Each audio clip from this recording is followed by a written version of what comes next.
Hello everyone. In this video, I'm here to give you an update on the meeting between Trump and Putin, the reactions from various sectors, and what exactly happened between Trump and Putin. On August 15, 2025, in Alaska, they held a face-to-face summit in Anchorage, and afterwards, he clearly stated that there was no ceasefire agreement and instead advocated skipping the ceasefire and going straight to a comprehensive peace agreement. This is completely the opposite of what he used to say, and you know why. Because a comprehensive peace agreement is something that takes a long time to work out. Since there are a lot of details to discuss, it would take at least a year to negotiate, and Trump used to say that many people die every day. So he advocated for an immediate ceasefire and then negotiate further. So he went to Alaska all fired up, saying that if Putin didn't agree, they would impose secondary sanctions and there would be serious consequences. After the trip, he made a complete U-turn, forgetting what he had said before. After Trump met with Putin, he posted that all sides believe ending this. The best way to end this terrible war is to reach a direct peace agreement. That's what he and Putin. But Ukraine and Europe don't see it that way, and most countries in the world don't either. They believe there should be a ceasefire, because that's the only way to truly end the war. Not just by signing a ceasefire agreement, since ceasefire agreements often don't last. You might think Trump is someone with strong opinions, so has he been completely convinced by Putin?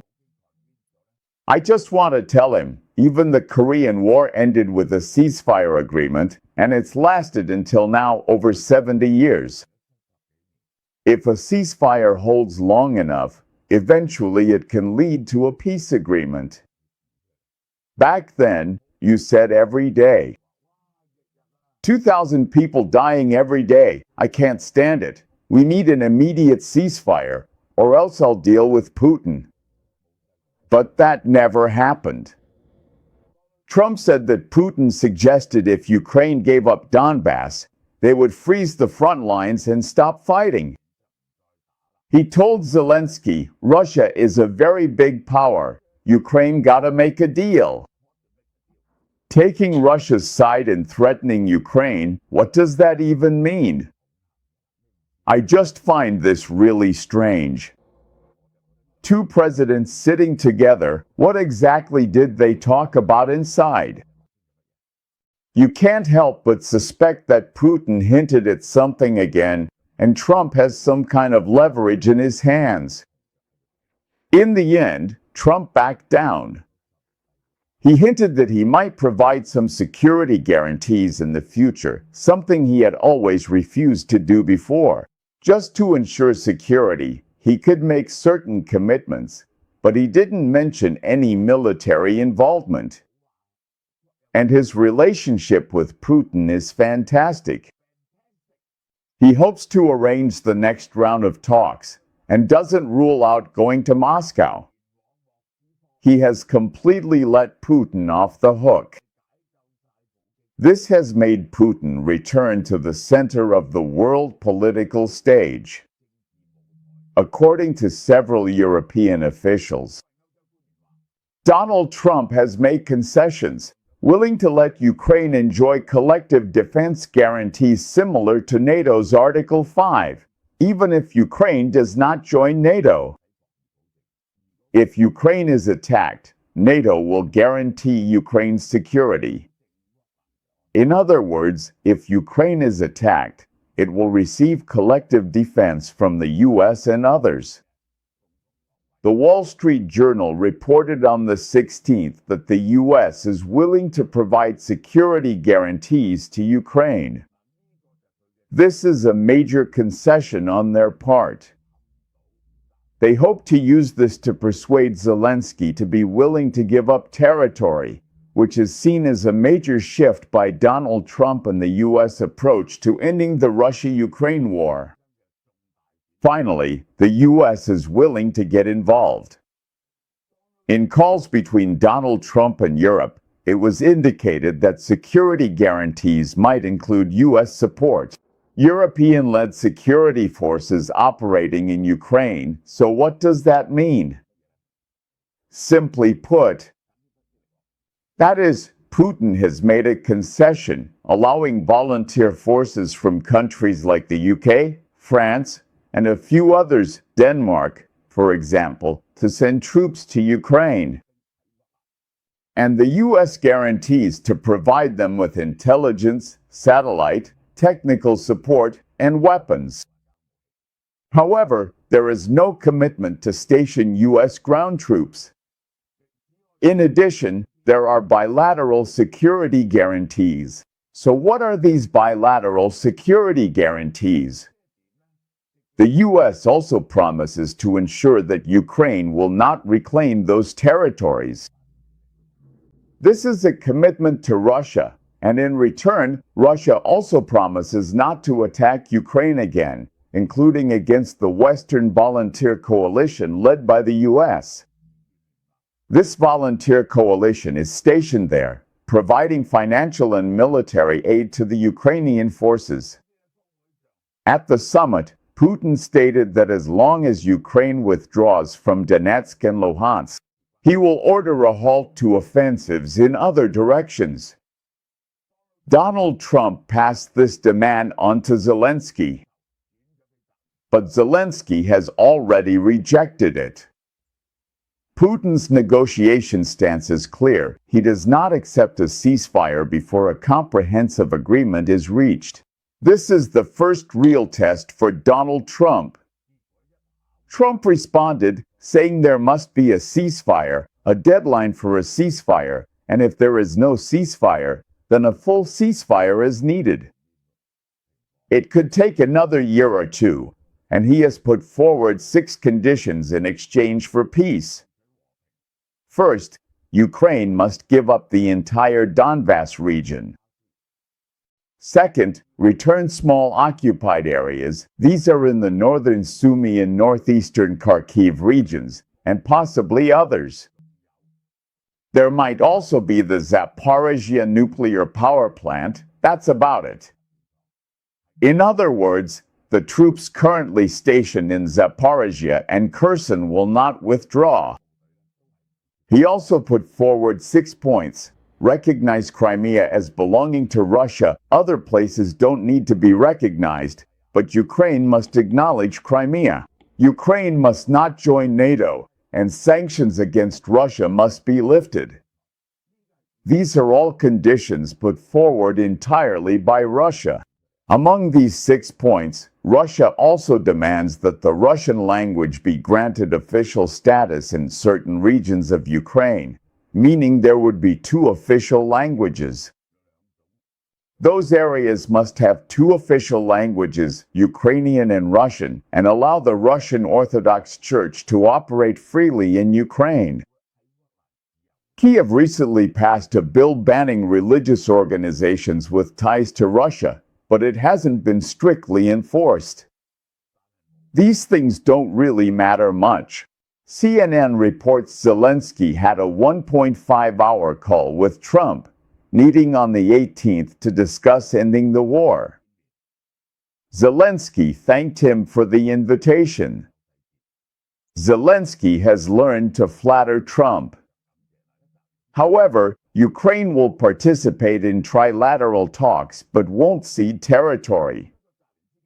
Occupying land is one thing, but official acknowledgement of loss is difficult. Conversely, if land isn't taken, withdrawal is also hard. That's the reality. He criticized the Russian side for refusing to cease fire, and he believes that Donald Trump's new proposal has made the situation even more complicated. Of course, this will take a long time. This cat actually jumped up to join in. What it really does is prolong the suffering of the Ukrainian people in this war. I think getting a beautiful woman to be your mistress, changing your wife, or buying a cat is basically the same thing. You just want to pet it for a bit. At my age. And it really loves you. At least this cat won't cheat me out of my money or run away. This cat will never have a change of heart. Zelensky said that if they can't even carry out the simple order to stop the airstrikes, what he absolutely demands, is to stop the airstrikes, especially on infrastructure. If you want Russia to be willing to achieve even greater goals, like living peacefully with its neighbors for decades, that's going to be really tough. It's very clear he's facing a dilemma now. Refusing the agreement means blocking peace, but accepting it is like selling out territory and national dignity. Let me tell you, Ukrainians are willing to give up part of their land in exchange for peace. But with Russia continuing its occupation, there's nothing that can be done. It's very hard to ask Ukraine to recognize this, because it's written in Ukraine's constitution. Ukraine's territory, as well as the territories currently occupied by Ukraine, asking them to withdraw is extremely difficult. After Donald Trump and Zelensky's Saturday brief, EU leaders met. A statement from French President, German President, UK Prime Minister, and European Commission President said, Moscow cannot veto Ukraine joining the EU or NATO. Russia has said it will not veto Ukraine joining the EU. But how to resolve the issue of NATO? Macron has called for increasing pressure on Russia to achieve a consolidated and lasting peace. A coalition of volunteers formed by Ukraine's main allies in Europe will hold a meeting tomorrow to discuss the issue of stationing troops. In exchange for future security guarantees, whether or not to join NATO is not the main issue. The main issue involves, first, whether Ukraine is willing to recognize that Russia truly owns Crimea. That's the first point. The second point is whether Ukraine is willing to hand over the entire Donbas region. Although Kyiv's European allies have welcomed Donald Trump's efforts, now everyone knows how to deal with Donald Trump. Always praise him. You praise him, then talk about other things, vow to support Ukraine and strengthen sanctions against Russia, but you can't criticize Donald Trump. Donald Trump is like a child, he'll turn on you. The German foreign minister said that European leaders might attend the meeting at the White House on the 18th. Zelensky will go with the European leaders. What they're thinking is to band together, use a few people to put pressure on Donald Trump. The Washington Post and the New York Times criticized Donald Trump, saying he basically handed victory over to Putin. Conservative media praised him as a pragmatic deal-maker who broke the deadlock. But what about the polls? 59% of American adults don't believe Donald Trump can make wise foreign policy decisions. Donald Trump failed the test. Does Russia have something on him? Is he a Russian asset? He didn't dare stand firm. He didn't dare to insist that Russia should immediately ceasefire. Only 40% have confidence in him, 59% do not, and 40% are confident. 33% think he is biased towards Russia, 6% think he favors Ukraine, 28% see him as neutral, and 32% are unsure. According to a Gallup poll in March, 64% of Americans support continuing to provide weapons aid to Ukraine if Russia violates the agreement.